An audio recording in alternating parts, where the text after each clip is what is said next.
ಲಕ್ಯ ಸೂರ್ಯನಾರಾಯಣ ತೇಜಸ್ವಿ ಸೂರ್ಯ ಎಂಬ ಹೆಸರಿನ ನಾನು ಲೋಕಸಭಾ ಸದಸ್ಯನಾಗಿ ಚುನಾಯಿತನಾದವನಾಗಿ ಕಾನೂನಿನ ಮೂಲಕ ಸ್ಥಾಪಿತವಾದ ಭಾರತದ ಸಂವಿಧಾನದ ವಿಷಯದಲ್ಲಿ ನಿಜವಾದ ಶ್ರದ್ಧೆ ಮತ್ತು ನಿಷ್ಠೆಯನ್ನು ಹೊಂದಿರುತ್ತೇನೆಂದು ಮತ್ತು ಭಾರತದ ಸಾರ್ವಭೌಮತ್ವವನ್ನು ಮತ್ತು ಅಖಂಡತೆಯನ್ನು ಎತ್ತಿ ಹಿಡಿಯುತ್ತೇನೆಂದು ಮತ್ತು ನಾನು ಈಗ ವಹಿಸಿಕೊಳ್ಳುತ್ತಿರುವ ಕರ್ತವ್ಯವನ್ನು ಶ್ರದ್ಧಾಪೂರ್ವಕವಾಗಿ ನಿರ್ವಹಿಸುತ್ತೇನೆಂದು ದೇವರ ಹೆಸರಿನಲ್ಲಿ ಪ್ರಮಾಣ ಮಾಡುತ್ತೇನೆ.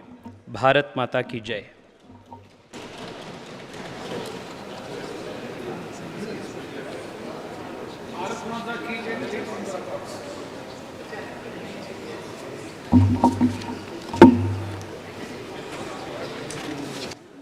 Dr. K.